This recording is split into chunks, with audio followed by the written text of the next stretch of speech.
Hey guys, welcome back to my YouTube channel, Love Marbie, where we talk about all things home, heart, and hosting. I'm Michelle Marbie Davies, and if you're new here, just imagine if Oprah and Martha Stewart had a baby. I would basically be the end result because I love rich, deep conversations, but I also love gathering, hosting, entertaining, and elevating your home. Now today, we are going to be talking about hosting. As you can see from the florals, we're entering into springtime and summertime, and it's just the perfect season for gathering. I mean, you can do it all year round, but I feel like they really come alive in this season. And I wanted to share some tips with you that can help to elevate your gatherings and to elevate the experience of everyone who attends. Now, whether you're hosting a dinner party, something in your garden, a barbecue, an outdoor picnic, it doesn't matter. All of these tips you can incorporate just to take your dinner parties and your gatherings up a notch. Today's video is sponsored by Argos, which I love because it is the perfect one-stop shop for everything that I would need to elevate my dinner party. And I'm going to share some of the bits and pieces that I've gotten from there that really helped to take things up a notch the last time I hosted a dinner party. I still have vivid memories of flicking through the Argos catalogs when I was younger to select the things I needed or add it to a mental wish list that I could bug my parents for. Now, as the adult in the house, I love the convenience of being able to hop on the website and get same day or next day delivery for things that I will need for hosting and entertaining. And I'm going to show you some of the pieces that I got from there recently that are just chef's kiss. For something different, I thought we could do flowers and yap, where I put together floral arrangements for things that I need, and I share the best tips and tricks that I have with you for elevating your dinner party. You can see I've got a range of florals. I have some magnolia, English magnolia, and then I have some eucalyptus, some autumnal eucalyptus, which you can see based on the color variation, and then some of the classic eucalyptus. Then I've also got some ranunculus, which is just stunning and perfect for springtime. Like when I see ranunculus, when I see tulips, when I see anemones, is that how you say it? I feel like it's time for spring. And then I've got some hellebore, which are absolutely gorgeous. Now, the thing I love about florals like this is you can just gather clusters of them and put them in small glasses and arrange them down the center of your table, and you have the perfect arrangement with minimal work. Anyway, let's get into 5 tips that you can use for elevating your next dinner party. So I thought I would bring the flowers up close to show you. These are magnolia, which I love. I love the tonal color, and it's very much giving autumn, but I still adore the way it looks even at springtime. And this, I get good use out of. These can last me for at least 4 to 6 weeks. Honestly, I keep them hydrated, and then eventually I stop adding the water, and it just looks gorgeous over time. But absolutely adore these, and just keeping them on the island or just in the kitchen area just to add a bit of greenery that is cost effective.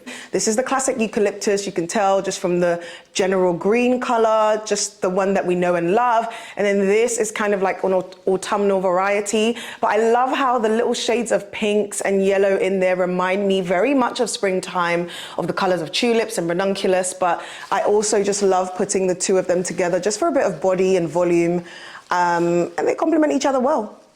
Then there's the ranunculus, which I adore. I love all the color variations of this. I love when people get them in just like a yellow tone, orange. But I thought to be bold and go for this bright mixture of colors. I just think it's absolutely stunning. And just the details that you get on some of them. I think ranunculus are so, so pretty. And I can't wait to just pop them simply in a vase on their own. Then we have the hellebore. I'm finding the middle of these are shedding quite a bit, but they're still gorgeous. I'm gonna get them in water and see if that helps, because I think they've been out of water for a bit, so that might be what's affecting them. Again, simple, gorgeous, elegant, and just alone in a vase on its own would stand out. I also have some orchids which I had cut already and just literally simply put in a vase. They were in a different floral arrangement with floral foam, and I basically taken off the floral foam and just left them kind of packed into a small vase, and I love the way it looks. I think they're just elegant, dainty, and the color variations of these, I think they're Siberium orchids. I might be saying that incorrectly, but adore, adore, adore. Okay, so one of the things you can do to really elevate your gatherings, your dinner parties, is to scent your space. And I love focusing on high traffic areas when it comes to this. If you've heard me talk about elevating dinner parties before, you know I love to follow the 5 senses. So what are people going to smell? What are they going to see? What are they going to touch? what are they going to taste and what are they going to hear. But scent is one of those things that just evokes memories. I feel like when you walk into an amazing hotel lobby or a high-end store, you smell whatever perfume or whatever fragrance they've got going on in the space.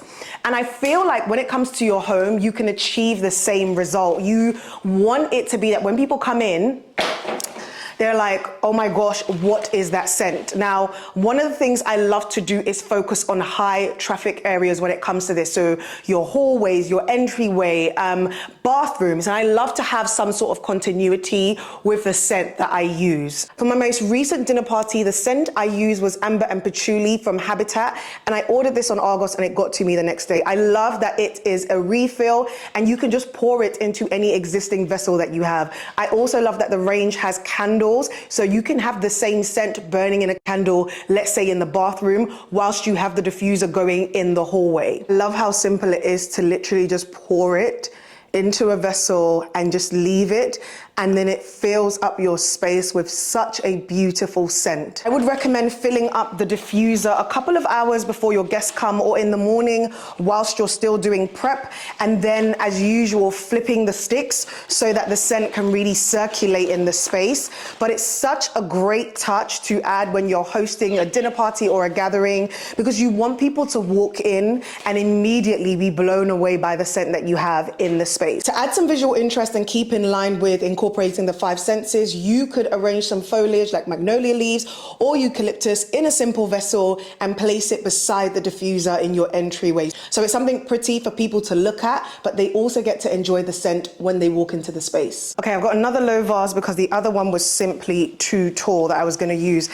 So the second tip that you can use when it comes to elevating your dinner parties and your gathering is to incorporate some kind of activity. I love doing this, especially because as a host, it gives you a chance to be less stressed. You can work on bringing out the next course or adding finishing touches to whatever it is you need to do, or just have a moment to sit down and breathe whilst your guests are enjoying this activity that you've set up for them. And there's so many things that you can do. Previously, I have done cake decorating where I, made some cakes and I got people in pairs, guests in pairs, to decorate the cakes. But this year, I actually did cocktail making for my last dinner party, and it was so much fun. And it's a lot less stress to prep as well. Now, as usual, I hopped onto Argos to make sure I could get the bits that I needed for this activity, and I ended up getting the cutest cocktail shakers. I absolutely love these, the sets. They're gorgeous and they just look great on the table. And making sure when you're laying it out, you're also trying to add visual interest there as well. If you ever watch my channel, you will forever hear me talk about visual interest because it makes such a difference. So I had acrylic risers and then I put the cocktail shakers on top of them and the accessories that come with them around them. And it was just so great. As soon as people came to the room, they knew exactly what it was that they were about to do.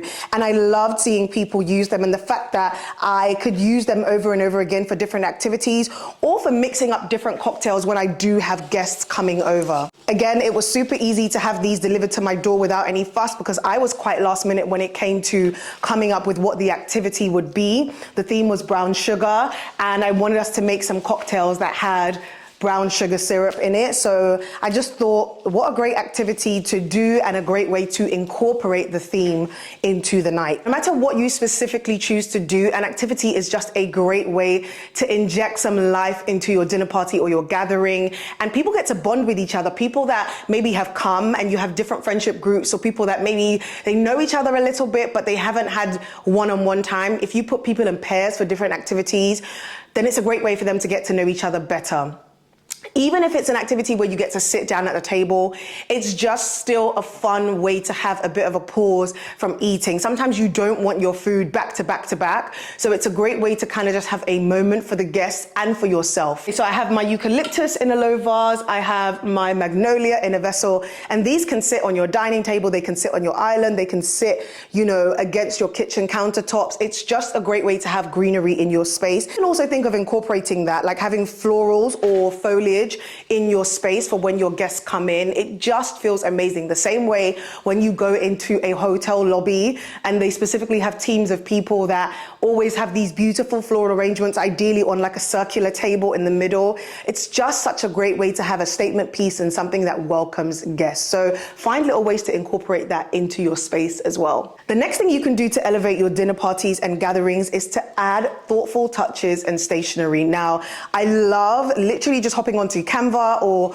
whatever platform or software you prefer, designing something or using a template that exists already and printing it out and adding it to a frame or even just leaving it at each place setting. I think this is such a great way to make guests feel catered to. It's fuss-free, but it's you going the extra mile. So one thing I love to do for dinner parties or even my events is literally just print a welcome note, something that I'm saying to everybody. And sometimes I will leave a blank space at the top so I can write their name, even though the note is printed. Now you can handwrite the note itself if you prefer for it to look handwritten, but just to save myself some time and stress while still maintaining that level of effort and thoughtfulness, I just print off a note that everybody's gonna have and I add their name at the top. This is a great way to elevate your gatherings. You can also do cute things like print off a picture of them that looks kind of like a Polaroid style, write their name at the top or 3 things that you enjoy about them at the bottom of the picture, and just place this as their place setting. This is such a thoughtful thing to do. If you have pictures with them, if they are one of your friends that you actually have pictures with, because so many of us don't have cute pictures with our closest friends, but if you do have pictures with them, then this is also great, again, to print off in the style of like a Polaroid. So you can just add some white space around it or print it against the white background and cut out enough to make it look like it's a Polaroid. But the easier way is to do this inside of Canva or any platform that you prefer. And then you literally just write something cute at the bottom of it. And it just warms their heart. Like when I did this for my birthday one time, my birthday dinner, I added 3 words, like 3 things that I think about each person. And there was 30 people, 33 people. But I still loved doing it because when they came in, you could just tell they felt so touched, they felt so considered. It felt like such a thoughtful thing to go out of your way to do. So I would definitely recommend little things. Stationery is such an inexpensive way to just add a touch of thoughtfulness to your dinner parties and to your gatherings. Sometimes you can also print out name tags, like acrylic name tags, and add these to each guest place settings. Or sometimes you have those that you can put at the top of their glass, like maybe on their welcome drink. But I absolutely love this. Another way you can do this is to print a special drinks menu. I love creating this and having kind of graphics of each drink. So maybe the 3 specials that are going to be served that night. And when you go to an elevated event, sometimes you have this available where they will have a special drinks menu for the night. And it's just a special touch. It's so simple and so small, but it feels like you've gone the extra mile and people just enjoy that. I would especially recommend this if it's a slightly larger event and maybe you don't have the manpower to keep answering the questions that people have when it comes to what drink is this, what's in it. You can literally just print a drinks menu that you've put a little bit of effort into and you simply just list all the ingredients in the drink or the main ingredients that people would kind of ask about. Super simple, but super elevated. The next tip I would share is to pick a theme and find interesting ways to incorporate it throughout the night. I absolutely love doing this. So for example, my last dinner party, the theme was brown sugar, and I kind of expanded on the way that I was making the theme relevant to Galentine's. But I incorporated it in the cocktails, in the food, like brown sugar, actual brown sugar. And it's just a playful, fun way. It's something that keeps going throughout the night and people will be looking out to see like, oh, what next? What have you done to kind of incorporate the theme again? Absolutely love it. I added it into the color. So I added browns throughout the night and it's so simple, but it's a great way to, I don't know, kind of just have your guests guessing what next throughout the night. So another great example I've seen of this is a citrus themed dinner party or lunch or brunch, whatever you want it to be, especially as we come into spring and summer season. This is such a great way to do this because you can actually have citrus in the menu. You can have citrus down the middle of the table. You can have citrus in terms of your colors and the decorations that you use or the florals. But it's such a great thing to do when you pick a theme and you are thoughtful about incorporating this. There's a creator that I love online, and most recently she did a Nancy Meyers themed dinner party, and just seeing all the fun ways that she's incorporated it, it's just fantastic. So I would definitely say don't just focus on the food and the drinks when it comes to your dinner party. Pick a theme and find fun ways to incorporate it, because the guests will get involved. Like, people actually get excited over stuff like this, and they just look out throughout the night to see like, oh, what are the different ways you've incorporated this? Even if you wanted to do, let's say, like a vegetable theme, like if it was closer to autumn, which I've done before, you can add vegetables from autumn all down the middle of the table, because after the dinner party, you can still use those vegetables throughout the week. So I just love things like that, where you get to be creative, but you don't also have to be wasteful. The final tip I would share when it comes to elevating your next dinner party or gathering is to make sure you are as present as possible.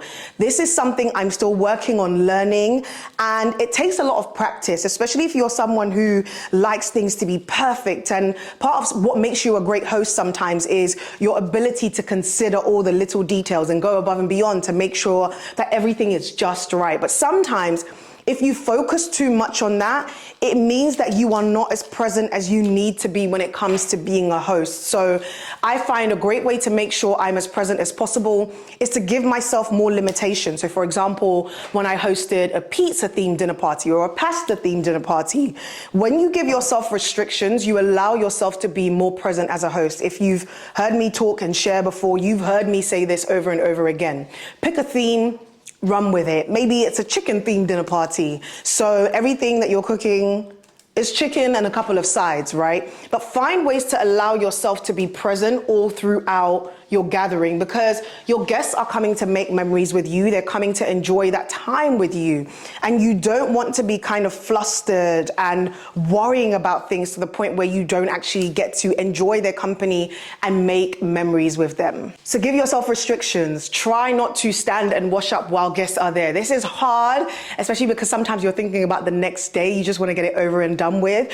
But one thing I do like to do is just load the dishwasher, especially maybe if I know there's just going to be loads of plates to get through at the end of the night. So I just load the dishwasher, and that way all I have to do is unload it at the end of the night, or maybe if I have another load to put in, I'll unload it whilst they're playing a game or working through some kind of activity. These ranunculus and any flowers that you're cutting, you just want to make sure you always cut them at an angle,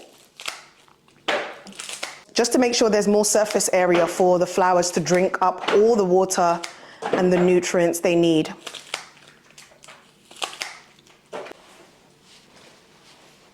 I typically don't add anything to the water that I have for my florals. I just like to make sure there's not many leaves and extra things kind of floating in there, because you're going to get bacteria that cause the flower to go bad quicker.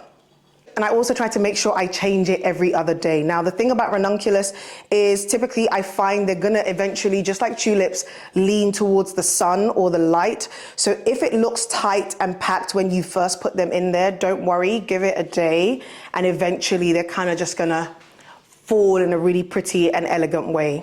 Like I said at the beginning of the video, you could get a bunch of these and these short, small vases and literally just line them down the middle of the table with some candles, pillar candles or tapered candles, or no candles if you don't want any candles. And it's just a simple way to have simple arrangements. I didn't use any grid. If I used a sellotape grid or a floral tape grid, it probably would have fallen a little bit differently, but I didn't want to be fast.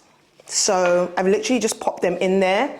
And you have a wide range, different arrangements. And even if you wanted, if you were feeling a bit bold and daring, you could literally just have a range of these down the middle of the table, mixed in all together. But I love the way these turned out, and I love sharing tips with you on how to elevate your dinner parties and your gatherings. I can't wait to see you guys in the next video. So until next time, bye. But I absolutely love the way these turned out, and I love sharing tips with you on how to elevate your next dinner party or gathering. Now, if you want more tips, check out the rest of the videos on my channel and make sure you subscribe, and I can't wait to see you guys next time on the next video. Bye.